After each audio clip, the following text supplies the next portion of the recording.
Seperti sosok orang tua atau nenek-nenek berpakaian lusuh dengan rambut panjang, tapi tiba-tiba kosong. Ibu itu langsung keheranan.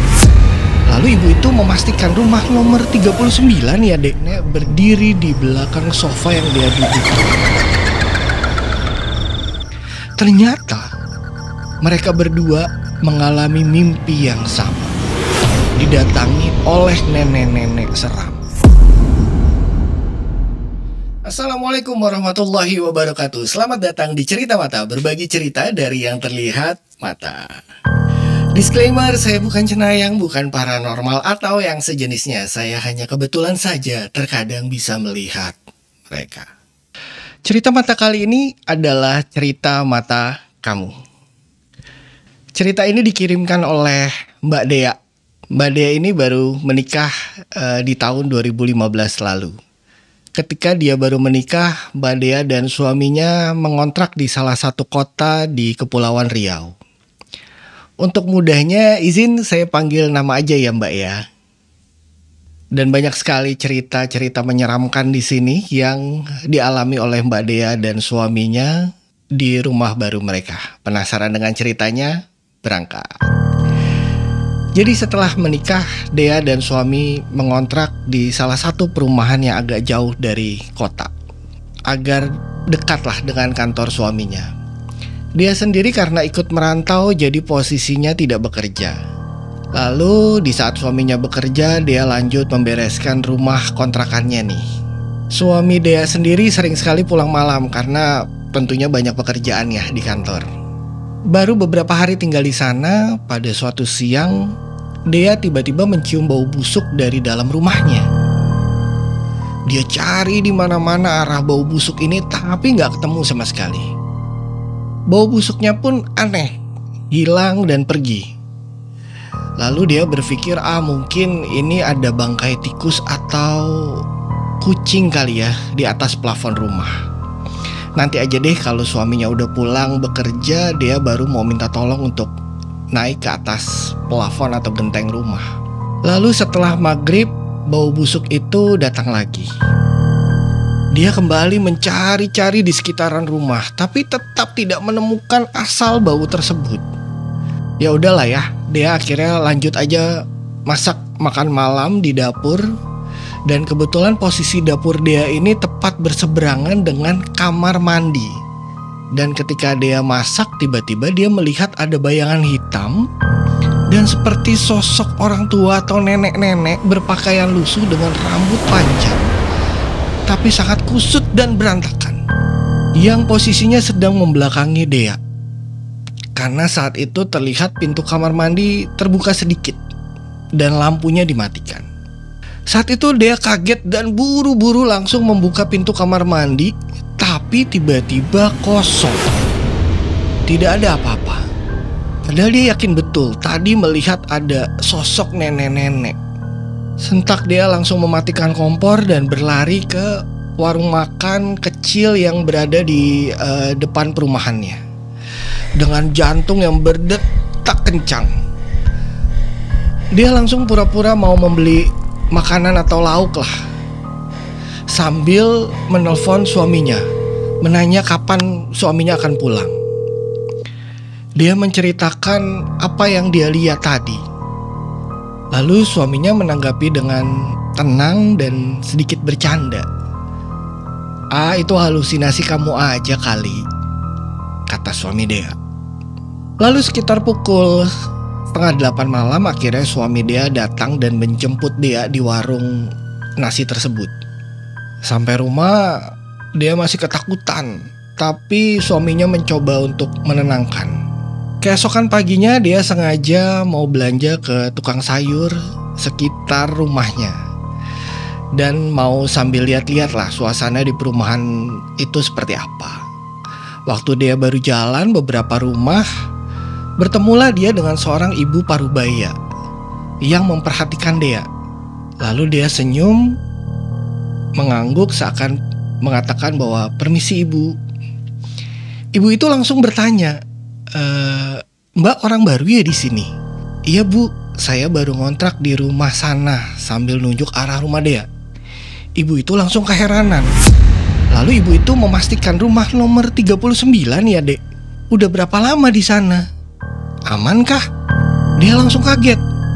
Entah kenapa ibu itu seperti bertanya tapi seperti ada yang disembunyikan gitu.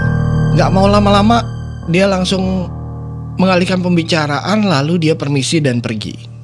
Setelah 2 minggu dia ada di sana, suatu malam bau busuk itu muncul kembali. Dia bingung karena suaminya sudah mengecek ke atas genteng dan plafon rumah. Di sekitar rumah tuh tidak ada sama sekali bangkai hewan, dan sumber bau itu tidak ditemukan. Lalu dia merasa firasatnya sudah mulai makin gak enak nih. Dan seketika, benar aja, ketika dia sedang menonton TV, dia melihat ada sosok nenek-nenek berdiri di belakang sofa yang dia duduki. Dan dia bisa melihatnya dari pantulan TV. Dan ketika dia nengok, tidak ada siapa-siapa. Lalu dia kembali melihat ke arah TV. Dan ternyata sosok nenek seram itu masih ada. Seketika dia langsung menangis ketakutan sambil membaca bacaan Al-Quran. Tidak berapa lama dia lihat nenek itu sudah pergi. Dia langsung telepon suaminya sambil menangis, dan sialnya lagi, suami dia harus lembur malam itu. Akhirnya ketika suami dia pulang, dia menangis dan langsung ditenangkan oleh suaminya. Lalu suaminya mengajak untuk tidur saja. Dan sekitar jam 2 malam, dia sentak terbangun karena bermimpi didatangi oleh nenek-nenek seram lagi. Dan ketika dia terbangun dan dia melihat suaminya sedang mengigau, berkeringat di dalam tidurnya, dan langsung dia buru-buru membangunkan suaminya. Ternyata mereka berdua mengalami mimpi yang sama, didatangi oleh nenek-nenek seram. Kali ini suami dia baru benar-benar percaya. Malam itu akhirnya mereka memasang murotal Quran dan mencoba untuk tidur lagi. Besok paginya setelah suami dia berangkat kerja, dia langsung mendatangi ibu yang beberapa waktu lalu ia temui ketika ia ingin berbelanja. Dan dia memutuskan untuk bertanya, barangkali ibu itu tahu sesuatu tentang rumah ini. Dan benar saja, ibu itu menjelaskan bahwa setiap ada orang yang ngontrak di rumah itu tidak pernah betah. Dan umumnya tidak lebih dari 1 bulan semua langsung pergi.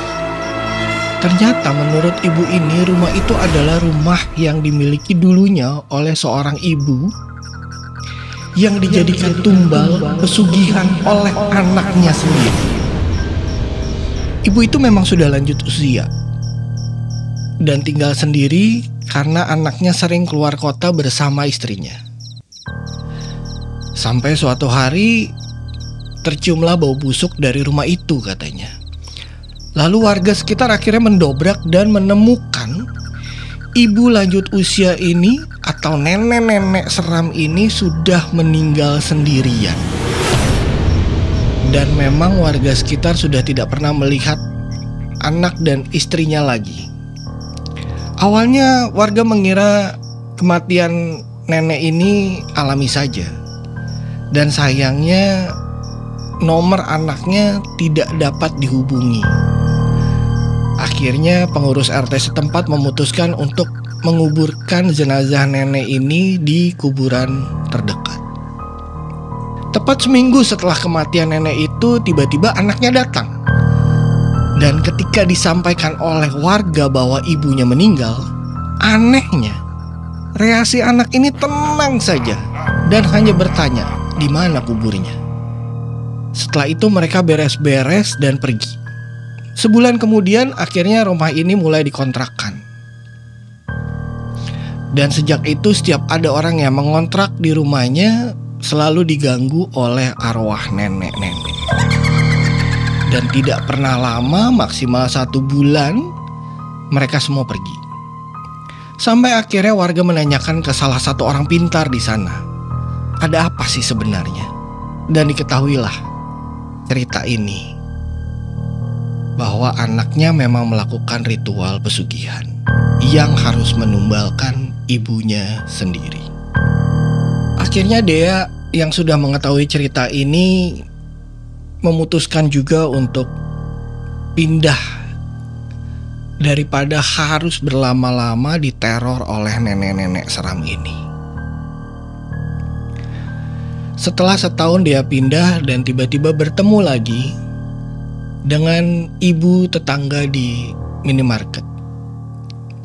Dia menyampaikan bahwa anak nenek tersebut dan istrinya sudah meninggal dunia. Dengan meninggal yang tragis, ditabrak truk dan terlindas. Tidak ada yang selamat. Kemungkinan mereka sudah kehabisan tumbal dan akhirnya mereka sendirilah yang diambil nyawanya. Pesan moral dari cerita ini, bersekutu dengan iblis hanya untuk merasakan kesenangan sesaat akan mendapatkan petaka. Apalagi sampai mengorbankan orang tua kita sendiri atau keluarga kita. Cepat atau lambat, pasti akan menimpa diri kita sendiri. Bekerja keras dan selalu berdoa kepada Allah Subhanahu wa Ta'ala di setiap langkah kita, supaya rezeki yang kita dapat akan mendapatkan keberkahan. Demikian cerita mata kali ini. Sampai berjumpa di cerita mata berikutnya.